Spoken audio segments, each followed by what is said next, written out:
Você acha que God Valley acabou com a derrota do Rocks? Que o Roger e Garp salvaram um dia e todo mundo viveu feliz para sempre? Ah, meu amigo, se você acredita nisso, você não conhece One Piece. Porque o que o Oda entregou no capítulo 1166 não foi um final feliz. Foi o início de uma maldição que iria ecoar por décadas. E quando eu digo maldição, não estou falando metaforicamente não. Estou falando de um rei gigante literalmente arrancando os próprios chifres da cabeça e se ajoelhando em Marineford banhado em sangue, implorando por perdão. Do Dragon sendo preso, do Rocks Zebek, o homem que deveria ter sido o rei do mundo, morrendo sozinho no chão. Mas segura essa informação aí, porque antes de a gente chegar nessas partes, a gente precisa entender uma coisa. God Valley não foi apenas uma batalha, foi um funeral. Foi o dia em que o mundo de One Piece morreu e renasceu. E hoje a gente vai destrinchar cada segundo desse capítulo que mudou tudo. Então já se inscreve, deixa o like, porque esse vídeo vai ser intenso.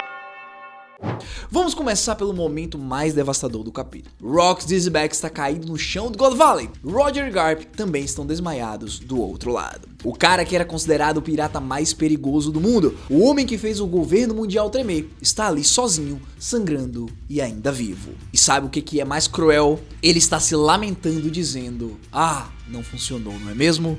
Roger, Garp, fujam, vocês não merecem morrer aqui." Cara, para pra pensar na ironia disso. O homem que tentou dominar o mundo está usando suas últimas palavras para salvar os inimigos que o derrotaram, mostrando que apesar de sempre estarem lutando uns contra os outros, havia um respeito e admiração rolando nesse grupo. Isso não é apenas triste, é brutal.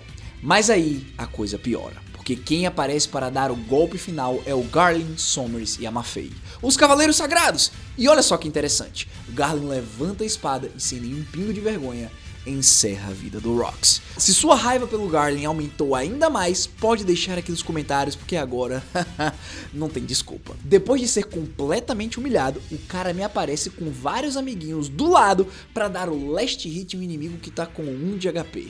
É muito cara de pau.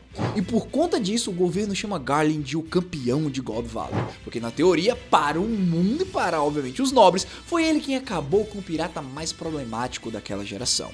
Não foi o Roger, não foi o Garp, foram os cachorros do governo que deram um golpe de misericórdia no cara que eles mais temiam. Como últimas palavras, Rocks pensa consigo mesmo: "Ah, quase me esqueci.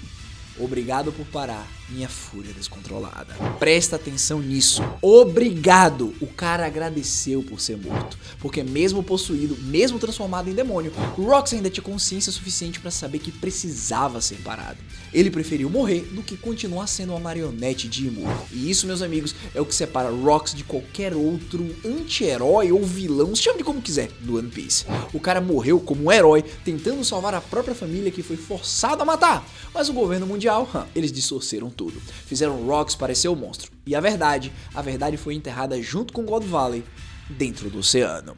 Agora, nós vamos falar sobre um momento que todo mundo estava esperando, como que Roger e Garp saíram de lá com vida. Aqui, nós vemos que o Rayleigh e o Gabão foram os responsáveis por salvá-los antes da ilha afundar no oceano, também provando que não teve nenhum uso de arma ancestral. Foi o resultado do confronto entre monstros que simplesmente fez a estrutura inteira ceder, junto com o mini Booster Call só para finalizar o trabalho. Diante disso, nós vimos várias imagens das pessoas mais importantes do futuro, cada um seguindo seu próprio caminho. Garp e Rogers estavam acamados, Barba Branca, Big Mom e Kaido indo embora, Dragon determinado, Teach agarrado com a sua mãe, Ivankov com Medine juntos e o Baby Shanks dormindo. Ah, falando nele, quando o Roger acorda no Ouro Jackson, de repente houve um barulho estranho vindo de um baú do tesouro. Eles abrem e tcharam! Surpresa, um bebê ruivo sorrindo. E olha, essa página é exatamente igual a que nós vimos no especial no final do filme Red. O Oda planejou isso há anos, embora, eu não sei se vocês perceberam, mas ele mudou o design do Roger. Antes ele parecia aquele Roger do flashback de Oden, mais velho, com seu chapéu antigo e com o bigodão. Aqui ele tá mais novinho, muito mais pra falar a verdade. Mas agora vamos parar, respirar, porque precisamos conectar os pontos, porque tem uma camada de ironia que é de arrepiar. Basicamente, pra gente recapitular, nos capítulos passados nós vimos que o Dragon estava correndo com o bebê Shanks. Ele estava desesperado tentando protegê-lo, mas depois que ele tomou aquele dano do Capitão John, perdeu o Shanks de vista. O bebê, diante disso, simplesmente simplesmente engateou até um baú do tesouro porque viu coisas brilhantes e entrou, criança sendo criança. Só que os piratas Roger estavam saqueando os tesouros de God Valley e levaram tudo pro navio sem conferir. O mais engraçado é que naquele momento, como eu falei nas análises passadas, o Dragon deve ter achado que o Shanks morreu, que ele falhou em proteger aquela criança e por isso sim ele vai virar um revolucionário. Aquilo foi a gota d'água. Imagine só a culpa que esse homem carregou. Enquanto isso, o bebê Shanks estava de boa. Mas calma, porque tem outra camada aí. Afinal, esse acidente mudou o curso da história. Se Shanks tivesse ficado com o Dragon, ele teria sido entregue para a marinha e com certeza essa mesma marinha o devolveria para o Garden. Mas, como ele foi criado pelo Roger, ele se tornou um pirata e mais tarde encontrou o Luffy, lhe deu o chapéu de palha e toda a história de One Piece começou por causa de um bebê curioso que entrou no baú do tesouro. Velho, é por isso que eu digo, o Oda é muito gênio, cara. Enquanto isso, a notícia da dissolução dos Piratas Rocks se espalhou pelo mundo. Em Elbaf, as coisas ficaram muito tensas. Não é à toa que a gente vê o Harold socando um gigante várias vezes com raiva. Esse gigante em questão estava saqueando uma cidade humana e Harold estava fora de si. O rei estava sentindo culpa absoluta. Harold se sente responsável por não ter ajudado o Rox. O cara acreditava tanto na paz entre gigantes e humanos que quando o Rox o chamou, ele não foi. Ele escolheu ficar neutro. Agora ele descobre que seu melhor amigo foi usado como fantoche e morreu lutando, sendo chamado de aberração, sozinho. Tenho certeza que o Harold irá carregar isso para sempre, por isso que a partir daqui ele não vai tolerar que nenhum gigante ataque humanos, porque ele sabe que isso só reforça o estereótipo de que gigantes são monstros violentos, porque se ele abandonou o próprio amigo em prol desse sonho, agora ele vai até o fim. Ah, já que estamos falando em culpa, vamos falar do Loki. Ele é muito pequenininho. O capítulo revela que o Loki queria entrar para os piratas do Rox. Por quê? Ele achava que o Rox era o deus Nika, um libertador, um revolucionário. Mas Rox disse que não. Ele deixou claro: eu não sou um deus que quer destruir o mundo, sou um pirata que quer conquistar o mundo para mudá-lo. E isso é fundamental, porque mostra que o Rox não era um lunático. Ele tinha um plano, um sonho, e esse sonho morreu com ele. Mas a semente foi plantada, porque anos depois, Luffy iria herdar essa vontade sem nem saber, mostrando que existe paralelos loucos entre o Zebek e o Chapéu de Palha. E também descobrimos de onde veio aquela ideia do Loki se apresentar dizendo que era o deus do sol quando conheceu o Luffy. Mas, voltando ao Harold, o cara está decidido. Ele vai provar para o mundo que os gigantes querem a paz. E como ele vai fazer isso? Bom, se segura na cadeira porque a resposta é de destroçar o coração. Mas antes, calma, vamos cortar para a base da marinha. Dragon está trancado numa cela. E adivinha quem vai visitá-lo? Garp! Pai e filho, cara a cara, e o diálogo aqui é carregado. Dragon olha para o pai e diz: velho, eu estou saindo da marinha. Garp simplesmente responde: sim. Sem surpresa, sem argumento, ele sabia que não podia culpar o filho. Ele mesmo viu com seus próprios olhos o caos e a realidade deturpada de God Valley. Agora que vem a bomba. Dragon começa a gritar: eu desprezo você. E Garp de novo apenas fala sim, sem reação. Cara, essa cena é devastadora, porque o Dragon não está errado. Garp ficou na marinha mesmo sabendo dos horrores que o governo mundial comete. Ele escolheu trabalhar de dentro do sistema. Já o Dragon não consegue mais fazer isso. Ele viu demais, sofreu demais, ameaçou matar um superior para salvar os civis. Ele cruzou a linha e agora não tem mais volta. Só que, olha só a ironia, o Garp, sabendo disso, joga a chave da cela para o Dragon. Ele deixa o filho escapar, porque no fundo, ele sabia e entendia. Ele não pode fazer nada para mudar a ideia do filho e sabe que não poderá protegê-lo, mas ele respeita.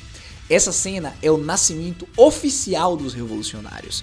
Dragon vai sair daquela cela não como desertor, mas como um homem com uma missão. E nos próximos anos, ele vai montar a organização mais perigosa do mundo. E eu digo mais, ele vai treinar. Ele vai se lembrar do que o seu pai fez dia após dia para ser considerado um herói. Só que, ao invés de seguir o caminho deturpado que naquele momento ele não compreendia, mas pode vir a compreender, ele vai preferir seguir o caminho da revolução. E quando for revelado o seu poder, saberemos que ele ou terá uma das frutas mais quebradas de toda a obra, ou o seu haki será muito avassalador, igual ao do seu pai. Tudo isso porque God Valley ele mostrou que o sistema é podre até o núcleo. Porém, sabemos o motivo do Garp ficar. Porque alguém precisava proteger os marinheiros comuns de dentro. Alguém precisava ser a voz da razão. E essa é a tragédia da família Monkey D.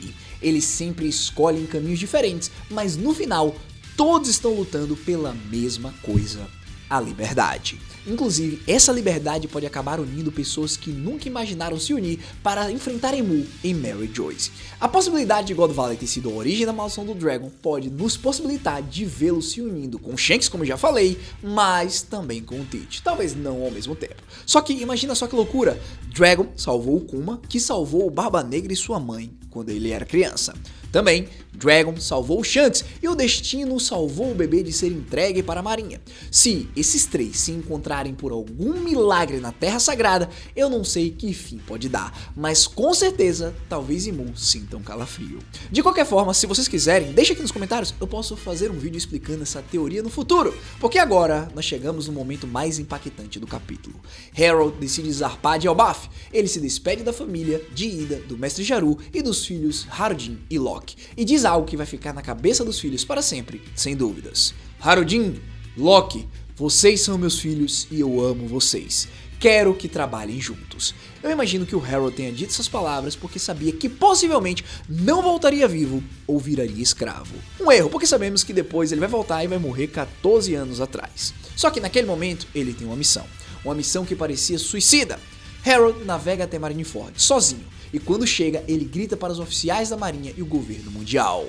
Altos oficiais da Marinha e do governo, peço que prestem atenção às minhas palavras. E então, na página dupla final épica do capítulo, Harold arranca os próprios chifres. Cara, a imagem dele sangrando, ajoelhado, oferecendo chifres ao governo é uma das cenas mais brutais que o Oda já desenhou. Diante disso, ele pede para que tenha a oportunidade de mudar o que aconteceu nos últimos 1000 anos. Ele deseja se desculpar por todos os erros que os gigantes cometeram e quer provar a todos que seu juramento pela paz é sincero.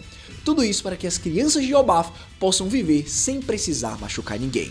Harold pede uma chance de compensar os pecados, e ali ele afirma que se tornaria um escravo se for por essa causa. Dito isso, com essas palavras ecoando, a cena fica tensa. Eu diria até mais, porque essa arrancada de chifres foi simbólica. Chifres esses que marcam o seu sangue e sua descendência, como se ele estivesse negando tudo o que ele é e o que o seu povo construiu durante séculos. Ele está literalmente mutilando a si mesmo em público como forma de penitência. E o pior, sabemos que isso não vai funcionar, porque no último painel do capítulo a gente vê os olhos de Mu, e Mu está observando. E se tem uma coisa que a gente aprendeu em God Valley é que o governante supremo não dá valor à vida de ninguém, especialmente do Harold, que é descendente de gigantes que provavelmente lutaram ao lado de Joy Boy. A única missão de Mu para com Elbaf é ter um exército de gigantes leais e que, caso não obedeçam, serão todos alvos do Dome Reverse, como está acontecendo atualmente. No fim, Harold está oferecendo paz para um demônio que só entende a destruição. Dito isso, o capítulo 1166 nos mostrou o mundo depois de God Valley. E não é bonito, é feio, é brutal, é desesperador. Rox morreu sozinho, agradecendo por ser morto. Shanks foi parar com Rod por puro acaso. Locke descobriu que seu herói nunca foi um deus. Dragon nasceu como um revolucionário gritando que odeia o próprio pai. Harold se mutilou publicamente na frente de Marineford implorando por paz. E tudo isso vai ecoar até o presente, porque o Luffy que a gente conhece, ele é o produto desses eventos. Shanks lhe deu o chapéu de palha, Dragon lhe deu o sangue, Garp lhe deu os punhos e o Rox, esse lhe deu a vontade de desafiar os deuses, indiretamente. God Valley foi o dia em que o mundo morreu, mas também foi o dia em que as sementes da revolução foram plantadas. E agora, décadas depois, essas sementes estão florescendo. Luffy está em Elbaf, e Mu está vivo, e a guerra final está chegando. Mas a grande pergunta que fica é: Harold conseguirá a paz que tanto buscava ou ele morreu em vão? Bom, considerando que Mu usou e depois o matou 14 anos atrás, eu diria que as coisas não terminaram tão bem. E semana que vem não tem pausa, então prepara o coração porque essa bomba vai continuar explodindo. Comenta aqui embaixo o que vocês acharam desse capítulo insano e se vocês também ficaram destroçados com o Harold, porque sinceramente, esse é o tipo de cena que marca One Piece para sempre.